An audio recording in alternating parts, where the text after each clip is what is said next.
With your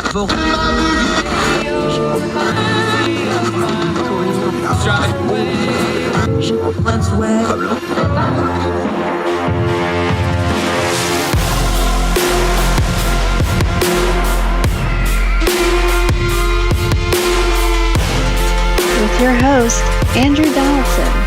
This is Heard Tell.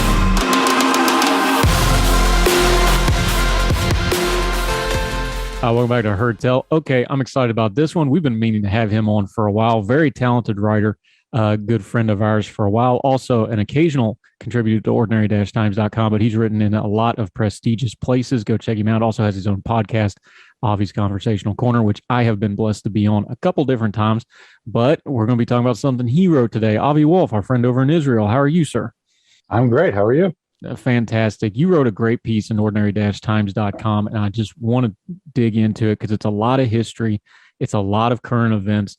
I want to phrase it this way, though. We seem to be having this perpetual conversation about what is and isn't the Republican Party, especially post-Trump, because let's just be honest, Trump kind of blew up a lot of people's priors over what the Republican Party was. We're 2 years post-Trump now, give or take a little bit with an election year. When you sat down to do a historical review of the Republican Party and we're looking back on the Trump years, where do you think we are right this second? Because if we're going to go back and review, we got to know where we wound up right this moment. So where are we? Where are we? The thing about talking about historical events is that even when we talk about historical events that are similar, they're never entirely exactly the same. So some people say some people have said we're back to the Republican Party of Richard Nixon. Some people have said we're like the Republican Party of Reagan as properly understood. And one major historian of the right, Matthew Continetti, who's come out with a book, I forget the title, which I'd like to read eventually, published in a piece saying that the Republican Party is basically disavowing everything it's done since 1932 and is going back to the policy of the Republican Party of the 1920s, of Warren G. Harding, of Calvin Coolidge, and of Herbert Hoover, basically one based on very high trade barriers, lower immigration, less involvement in the world. And I read that and I thought, that sounds superficially appealing. As I noted in the piece, Warren Harding and Donald Trump were both people who cheated on their wives repeatedly. They were both brought in on a wave of deep discontent from constant attempts to busybody the nation. Then it was progressives. Now it's a different kind of progressive. And they dominated politics for the whole decade. And they say, well, now Trump has remade the party. And I took a look at the details. And the truth is that it's not quite that simple, that there are more continuities from 1920 through the post-World War II era to today than you might think.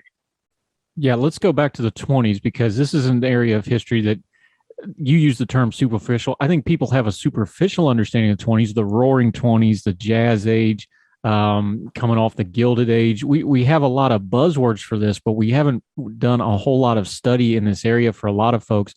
Throughout your piece, you keep talking about outside events that affect the politics. So let's set the stage for the 20s when we get into Warren G. Harding here. We're in post-World War I. America's had its first global war involvement. The economy's good. It's ripping. It's roaring.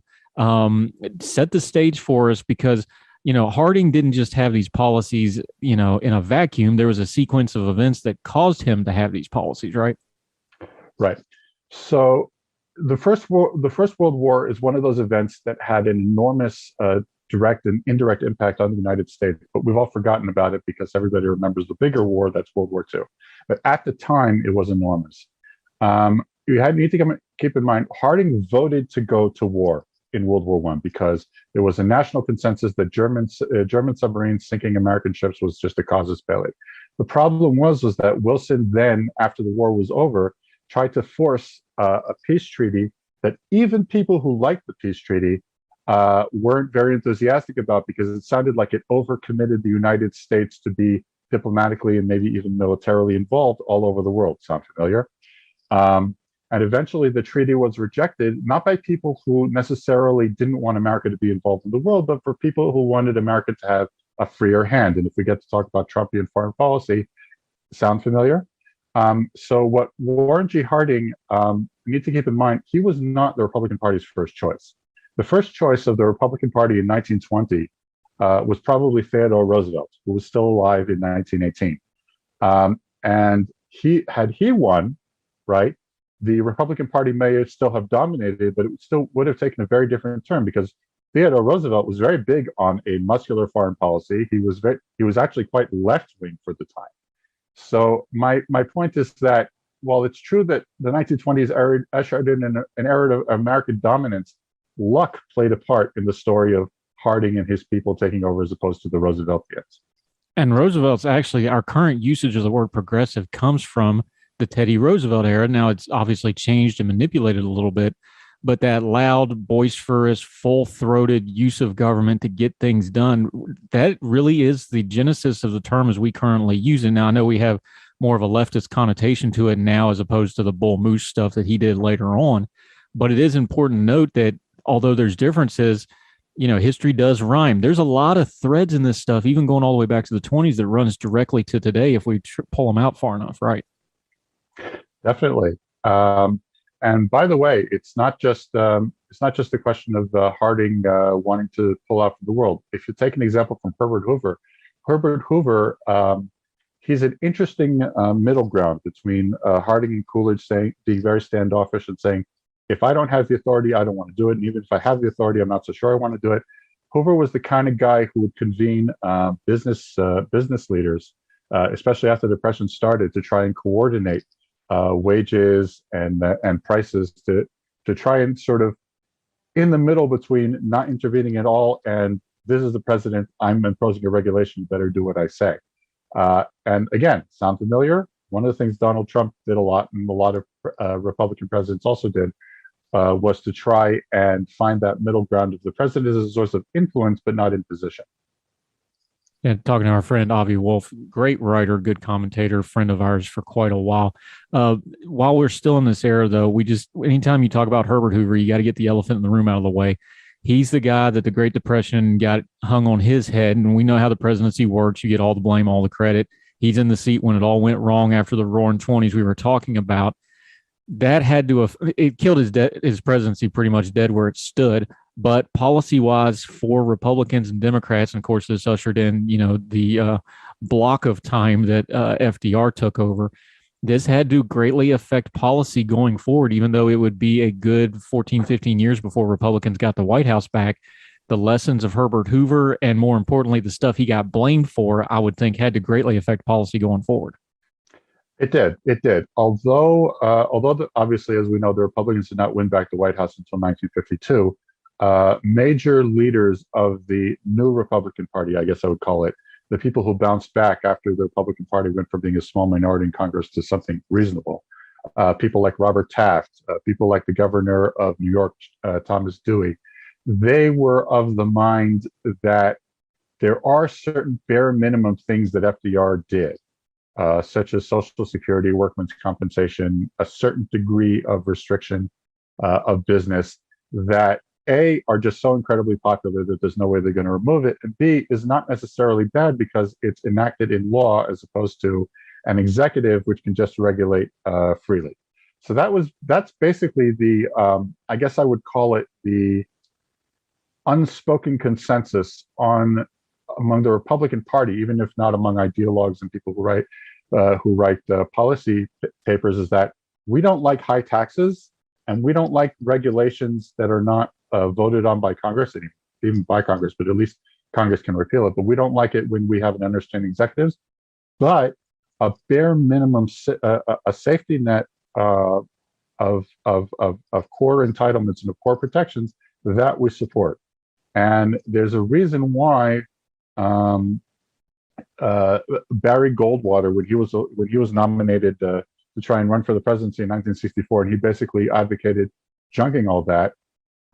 He was crushed so absolutely thoroughly. It wasn't because everybody who voted for LBJ was all very big government, but they thought that he went way too far the other way. And it's worth mentioning, by the way, if we're talking about Continetti said, Trump's returning to the 1920s when the dominant position was isolationist, didn't want to get involved in the world, and the same thing was true with Robert Taft. That's true. Robert Taft, I wouldn't call him an isolationist, but it was definitely very cautious. But the fact of the matter is that the Republican Party did not nominate Taft before or during World War II to run for the presidency. They nominated Wendell Willkie, and then they nominated Thomas Dewey, both of whom were internationalists. So we need to understand that the Republican Party has never. We talk about wings nowadays, and people said, "Oh, once upon a time, the Republican Party was once this great monolith." It never was. There were always wings. There were always different groups, and sometimes one group is more powerful than the other. Sometimes the other group will be more powerful than the other. But that's the more complicated contingent story of the Republican Party under FDR. Yeah, talking to our friend Avi Woolf. Let's take two extremes of the Republican Party then, because I got to think, if you're going to talk two Republican presidents personality wise, can you get more different than Calvin Coolidge and Donald Trump? I mean, of course, the nickname doesn't completely play up to the standard, because it's not that people think he was a mute or something. That wasn't that the case. Silent Cal, Calvin Coolidge, very religious man, very dignified man. The way he carried himself, the way he governed, frankly, was very restrained. They're both Republicans, but boy, that's got to be two ends of the spectrum, don't it? Oh, absolutely. It's two ends of the spectrum in terms of a number of things. First of all, obviously, in terms of personality. Second of all, while both pushed forward tax cuts, Coolidge was the kind of guy who, even if he didn't like somebody doing something privately, he wouldn't be the kind of person to impose it. But Coolidge is yet another example of Continetti reading too much backwards. He said that the concept of the Republican Party being about religious piety is 1920s, and then they gave it up. And I read that and I was stunned. Like, does nobody remember the presidency of George W. Bush? How everybody said that he's going to impose a theocracy, and how all of a sudden it's going to be under Christian nationalism. If anything, Trump was much more laid back about that issue. But you're definitely right that they're both Republicans. It's a sign of different groups of Republicans. Sometimes one group takes over, and sometimes another group takes over. It's not a massive historical sea change. Yeah, talking to our friend Avi Woolf. We're going to take a quick break. Hertel comes back. We're going to continue to talk about this thread of history in the Republican Party, what does match up, what doesn't, how we got here from there. More with our friend Avi Woolf, his excellent piece that's out in Ordinary Times, Make the 1920s Great Again, a superficially appealing story of the Republican Party. Great title, my friend. We'll be back with Avi Woolf right after this.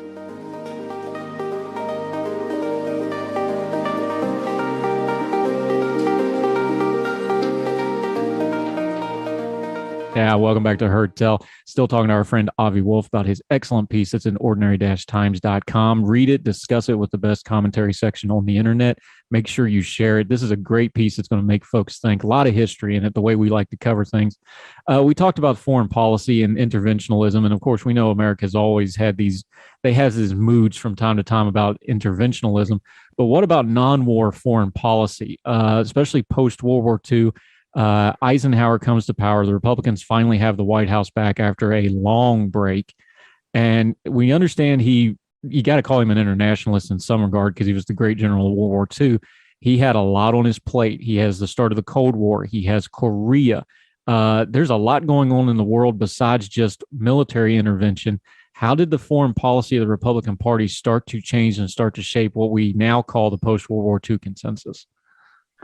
Okay, so Dwight Eisenhower's winning not only of the election in 1952, but of the Republican nomination in 1952 was incredibly important, not just for America, but for the world, because he beat out Robert Taft, who, as I said, was not quite isolationist, but was incredibly skeptical of NATO and of any kind of what George Washington would call entangling alliances.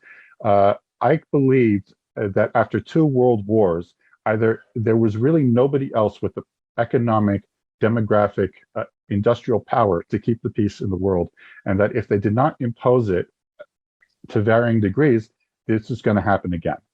And so he wins the nomination and he wins the presidency. But here's the thing. There's a tendency nowadays, because we all in living memory, most of us mostly remember the George W. Bush administration, we tend to think, well, Republicans were always these gung-ho, always go to war types.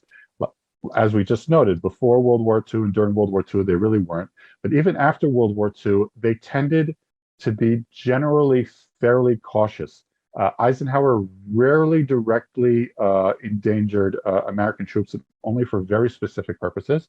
Um, for those of you listeners who are old enough to remember, Richard Nixon also ran on and had a policy of trying as much as possible to work indirectly through allies against communist aggression, rather than endangering American troops as much as, say, Lyndon Johnson had done.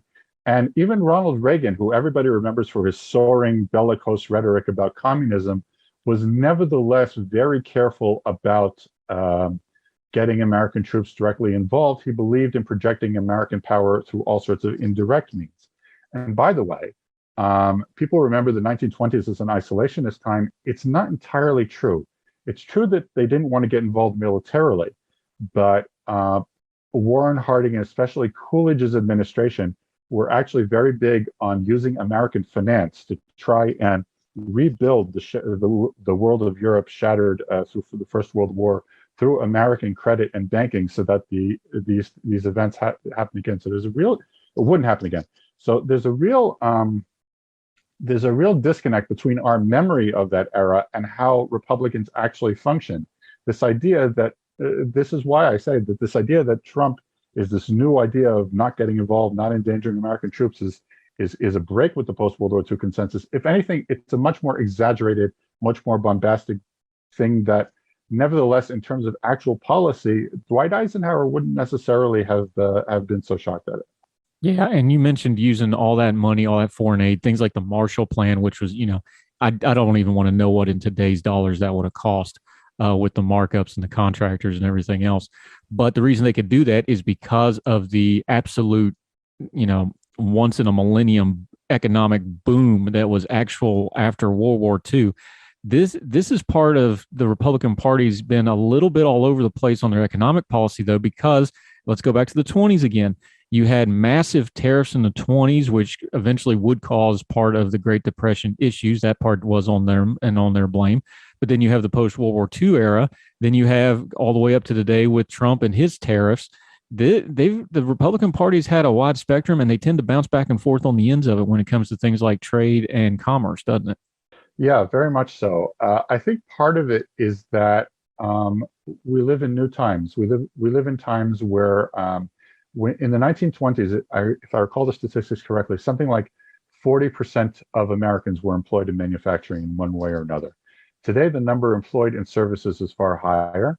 The type of economies is different. Even manufacturing is different, with all different kinds of technology and the skills required to work there. So I honestly think that both the Republican Party and the Democratic Party, if you pay attention to what they're doing, they're foundering around, I think, for a solution for a new situation that a lot of us, that we're not going to admit it maybe, but a lot of us are not really sure what to do. The 1920s solutions of the Republicans was basically the same old high tariff barrier system that they had in the Gilded Age.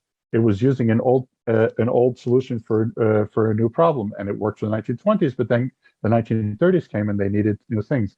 And I think the Republican Party being all over the place and Democrats being all over the place, it's not necessarily because they're all hypocritical or speaking out of both sides of their mouth, but because we genuinely aren't sure. We genuinely aren't sure what the best ideas are, what can be done and what can't be done. Yeah, and along those same lines, something else that they're having that same argument over, government regulation, the power of government. We go all the way from, the traditional Reagan Republicans of, big government is evil and we need to limit it as much as possible, to now we have the national conservatives, which are, we need to have big government to give me everything I want. Regulation and how you actually handle the government once in power is another of those same things, those same lines. It seems to be the eternal argument, doesn't it? Yeah, absolutely. And really, it goes far more back into the U.S. history. You could argue it even started with Alexander Hamilton's idea of a national bank, with some people thinking that, that's an unelected body that manipulates the American economy too much. But absolutely, the question of what to do and how to do it and how to oversee it. One of the real weaknesses, I think, that happens on the right, and there's a great article by Lyman Stone in the Federalist about this, is that because the right is so suspicious of government, because they keep talking about all the bad things government does, and there are cases where government does bad things, they really don't train their best or even train people enough at all to be senior bureaucrats. Because if you, at the end of the day, until like there's some great upsurge among the American people saying, you know what, we want to limit their bureaucracy back to Jacksonian levels or whatever it is, the bureaucracy is going to be there. So someone needs to tame it, and the people who need to tame it are not just like the people at the very top, the cabinet secretaries, but you need people who are skilled administrators who can tell people lower down the food chain, no, you can't do that. No, you can't do that. No, you can't do that. But that requires having a more nuanced approach to government, saying, look, we'd love to be able to have absolute limited government. Right now, that's not happening. So instead of just sitting in the mud and waiting for it all to, waiting for it all to go away, why don't we train people so that we can restrain it as much as possible? As Ronald Reagan himself said, personnel is policy. I think that's a healthier approach rather than waiting for a perfect utopia. Yeah, talking to our buddy Avi Woolf. Okay, let's bring this up into the modern day a little bit. Go read his full piece, though. He lays this out in a lot more detail. But let's bring this up to the modern day, because the current paradigm, the way you put it, is two Bushes and a Reagan. Of course, HW was Reagan's vice president, so he was kind of seen as a continuation. Is it even fair to lump W in with his dad and Reagan, though? Because, and you pointed out in the piece, these policies don't happen in vacuums. If you go back, and I did because I read your piece, and it kind of caught my attention. So I went back and looked at what W actually campaigned on prior, because all we think of is post 9/11 Bush. 9/11 really changed who Bush was. It changed his policies. It changed his outlook.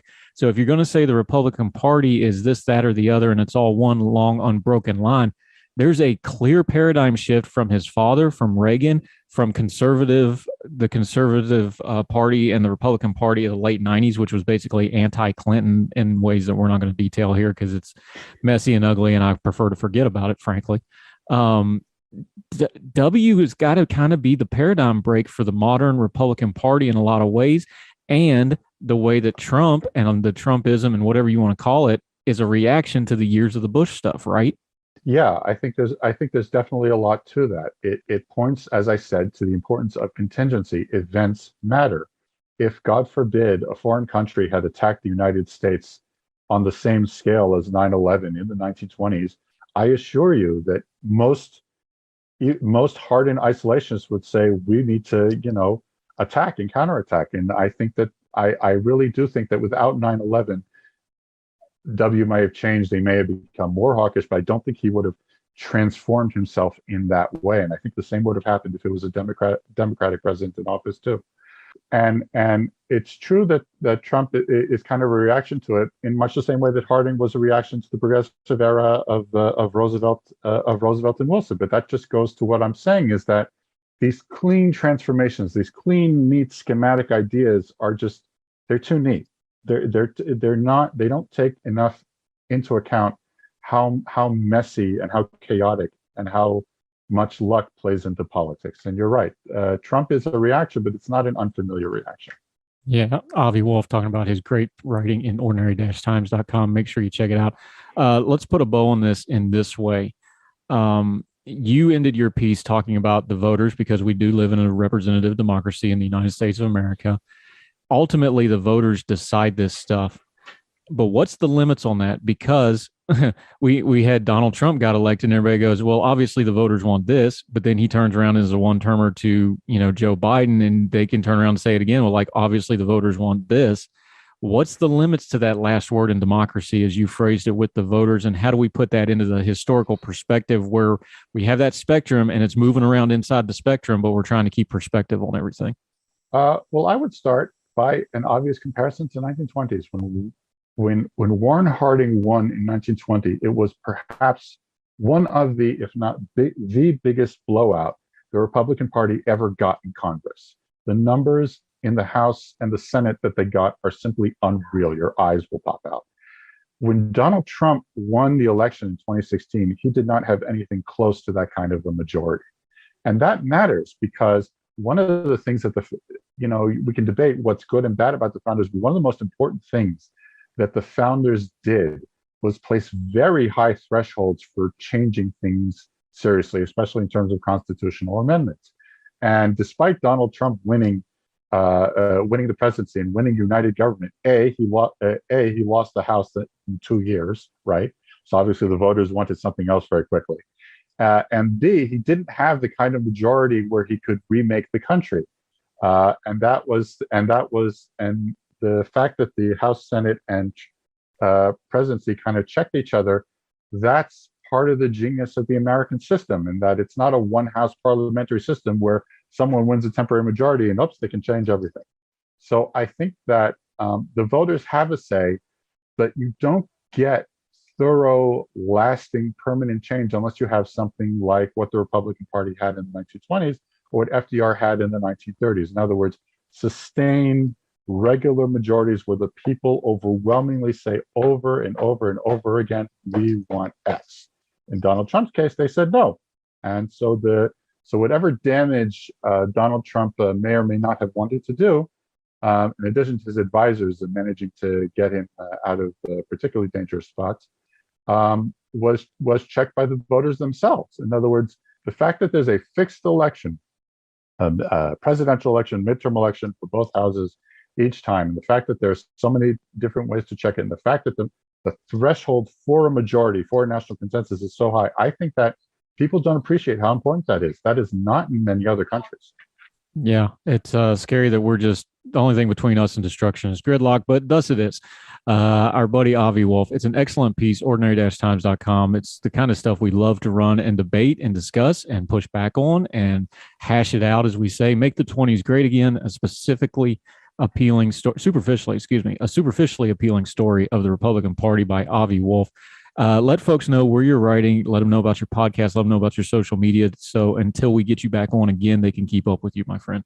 Okay, so I can be followed at AVIWOOLF. I write for many, many places. You can find me. You can find me on Google, or on my in my Twitter bio. You can find a list of most of the articles I've written. And I podcast at Avi's Conversational Corner, nowadays focusing mostly on the trials and travails of Americans in the Gilded Age, for better or worse. Yep. And he recently had an episode with our buddy Bob from Glenville State College, which is the Division II Women's National Basketball Championship. I just wanted to throw that out there because my daughter just got accepted to Glenville State. She'll be going to school there this fall. My parents are both alumni there. That's a great episode, and check that out. A lot of good stuff on his podcast, including a couple with me on it. So make sure you check those out. Avi, I appreciate your time, sir. Thank you so much. Thank you. Talk again soon.